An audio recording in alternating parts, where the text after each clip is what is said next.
on it. If Samira can get in the backline really quick with her dashes and ult, with an Ornn behind her, then she's definitely doing a lot of damage. But that's a Jax last pick into the Ornn. So BrokenBlade being BrokenBlade, going for his side laners, going for split pushing, scaling on the side lane. And I think Schalke's comp is a little bit all over the place when you first look at it, but you have Prio mid, you have a Galio ult for Jax on a side lane, and you have Kaisa Lillia just for the team fights, basically. So it's a bit mix and match, the Schalke comp. I'm not a huge fan compared to the side of Fnatic, who have the globals to shut down the split push, and they have really hard engage to shut down the Kaisa in mid. So just a small interesting thing, Lillia going Raptors to Krugs to get the double respawn faster, and it does make it so the red buff's easier. As you see, limit makes a lot of sense. Does get traded on a bit, has to use the Aftershock. I think that does favor Schalke a little bit more. And like we said, I think BrokenBlade is the win condition in this comp. He's really good against the TF. Big trade. Lots of trading going on the map. Just going back to my point, I think Jax is really good against TF because you can dodge the stun card. Stage. Yeah, it's just an interesting stat, really. It's only 2 games, really, but I think the fact that BrokenBlade as a player is a high-resource carry top laner, we know that. We've seen that over in TSM, so it's interesting that the jungle proximity is so low for him. But now that he's playing the Jax, Gilius, Fnatic have the tools to use the global of the TF. It's a bit hard to go up to the top side, but bot lane is probably where they're looking, unless they can get the Jaxi out and go for the all-in. Now the knockup, Bwipo continuing to extend here, empowered auto, Nisqy on the way in, already burned the counter-strike, can't block that. First blood coming through, BrokenBlade over-aggressive there on extending that trade. Yeah, way too aggressive, and it looks like Fnatic's gonna do the Drake as well, so they're gonna win out on top side, they're gonna win out on bot side as well, so that's a huge play for the side of Fnatic. All Gilius can really do is just look to clear his top camps. And not being too aware of where TF was when he went to the aggressive trade with the E, but Fnatic are gonna start up this Herald. Neon's moving his way up from the bot side river, and it looks like it could turn into a 5v5, but Upset needs to catch the wave. So the longer this fight goes on, the better it is for Schalke. Now Destiny for the TF, important to know, but that's going to be one sleepy. Bwipo is unstoppable for now. He's going to flash out to safety. Taunt now down for limit. He is only level 5, but Hylissang is now in trouble. Ooh. Big face breaker there. Big shield going to keep him alive. Neon looking for an opportunity to come in. There's the culling. Nisqy more than happy to body block. Both sides sort of backing off here. So Schalke's going to lose a bot wave now. Neon did rotate into the mid. And there's no TPs to catch his bot wave, so if they don't start the Herald, they know he's doing this most likely. But he knows that Schalke is really can't contest it, they're completely out of tempo. Yeah, absolutely. And I think that's one of the big differences that we look at there. But they're looking on Nisqy, who has no flash. Limit doesn't have the flash either, but they have the Kaisa ultimate if they want to go for this. Ornn's going to connect, trying to find the follow-up. Nisqy will just walk away.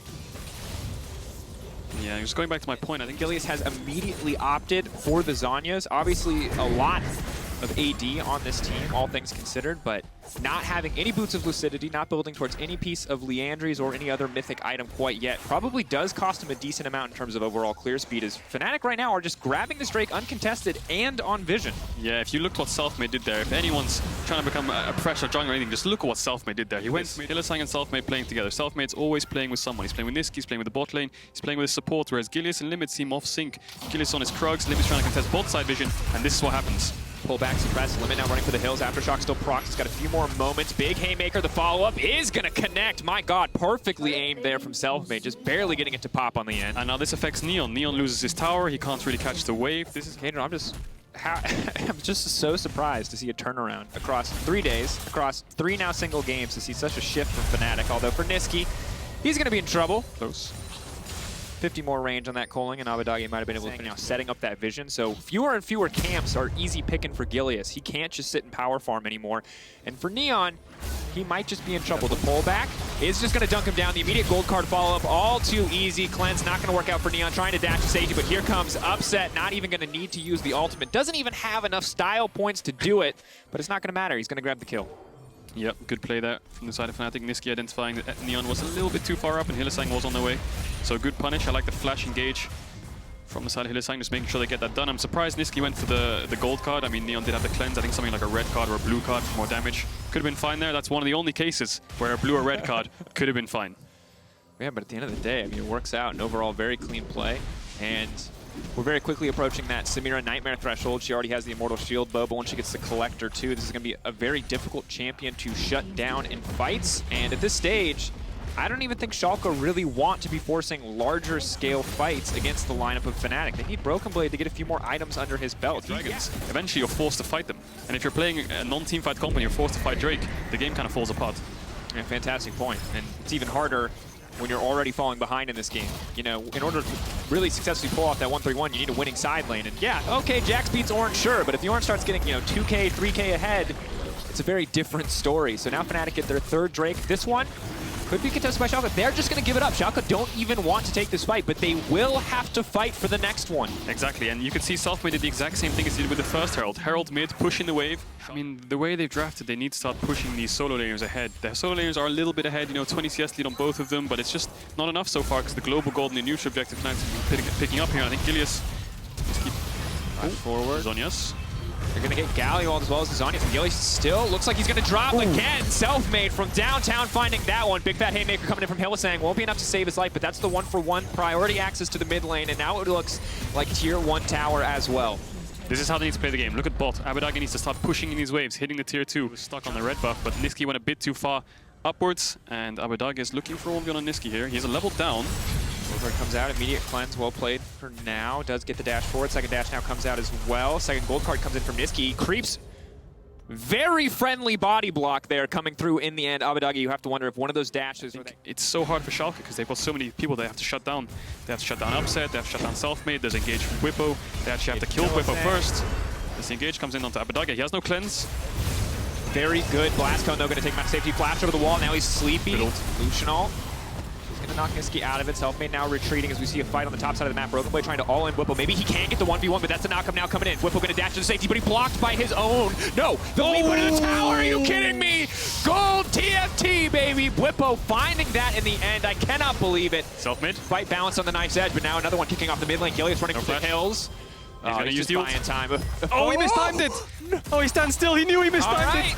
There you go. Now Hylissang back on the way, and he's also going to go. All right, well, as much as we praise Fnatic for not throwing anything away, they're getting a little bit ahead of themselves. That's going to be the 3-man taunt. Good from Limit, but he has no follow-up here. Abbedagge stepping forward. Gold card going to finish the job. Upset looking in. He's one off. That's the S-style rank. Spin, spin, spin. Oh, Inferno trigger. My name is Samira. I'm balanced. Triple kill for Upset. That was looking good for Schalke for a second there, and then... Well on this Baron and try and get some control around it and deny this Ocean Soul point. Yeah, it's a tough situation though. Most certainly, Caedrel. They're TPing in though. Nisqy wants to contest this dragon. They're 2v3, but Upset is moving through mid. He is sitting on a lot of gold, so this fight could be somewhat even, but I think that Fnatic, Nisqy coming out of base, Hylissang getting a good position. I don't think they can take away the dragon, but they can take the fight. Important that they have not backed yet. Can they steal it? No, Gilius just barely able to grab that one away. Now running for the hills is going to throw it out. They're going to be a little bit slower, but here comes Bwipo from downtown. Call the Forge God, going to knock up 2. Hylissang fishing for the follow-up. Walking forward, the entire team here. Fnatic, an absolute death ball. Upset, S-rank ready to go. He can ult at any moment, but they're going to back off for now. Bwipo body blocking as Fnatic retreat. Ocean Soul will be spared. Yeah, so Schalke tend to have really little wave clear, and you can see that on the champions, right? Lucian, Jax, Lillia, there's really not much wave clear here. Only the Kaisa Q is the only thing you've got, so Fnatic are able to step up and start chunking the towers, but the ult comes out from Gilius. Back off, only managing to sleep 1. Ooh, and very difficult. The sad news is, if they were a little bit closer in this game, Fnatic don't necessarily have the best sieging potential. They have 2 short-range AD threats on this team, but Nisqy alone, with that gold card and the massive gold lead that Fnatic have built for themselves, are putting them in a position to just run through Schalke's base. Schalke not comfortable to force a fight on their own terms, on their own territory, and Fnatic now going in, looking to get things kicked off. Eyes on Upset as he fishes for the reset. BrokenBlade, that's disastrous because the counter-strike is now down, and that is free reign for Fnatic to run through this fight. S available for Upset. He's going to start to spin. He's going to look for one. He can double rush through for another, but he's not going to go for the follow-up. Playing it nice and slow. BrokenBlade blocking the gold card. Fnatic backing off. Discipline like we have not seen yet. This 2 inhibitors, they're also at a 10k gold deficit. You're 2 minutes away from Drake, and Nisqy's teleporting into most likely one-shot Gilius here. Gilius gonna run for the hills though. Protobelt giving him that extra move speed. Oh, I think he's... Oh, there it is. He timed it right this time. This time he got it. Now he's standing still saying he's got it this time. Give him the little heart. All right, so I think that's 3 for 4 for Selfmade, which is a C, but we'll take those on the ult kills. We take those. And Fnatic, even though the dragon's spawning in 1 minute, they're ignoring BrokenBlade. They know that the only objective here is this top tower. So they're going to try and engage on it, try and force them back from the tower to make sure they get this objective. Fishing, but going wide is going to find a single knockup, interrupted by Limit now as the entire team retreats. But oh no, the stun card lands. Upset immediately there for the follow-up. BrokenBlade going to try to fish through with the double rush back. Now looking for the S tier. Now the spin, and that's it. Upset moving through as Selfmade finishes the job, and Fnatic, this should just be the slow, clean closeout here. A nice turn to the end of their first week as they're looking to finish it out in style. The dunk back, the massive haymaker across the team. It's going to be 3 members sleep though. There's no follow-up. There's no follow-up. Nisqy didn't get slept. He still has the gold card. They can't do anything to walk forward, and that means Fnatic, Schalke are just going to have to watch as their base is torn to pieces. Fnatic and Schalke both going to finish the week at 1-2, but Fnatic will find a win in week 1. Yeah, really clean game from Fnatic. I think there was only a couple mistakes here and there, but really good draft, really good execution. I think Fnatic, I won't say they're back, but I think this game shows that there is potential and they're looking really good. And certainly refreshing to see a pace of play which is not full steam ahead, run into every fight, no questions asked. A nice adjustment from Fnatic on day 3. And I think huge props to the carries, right? Upset had a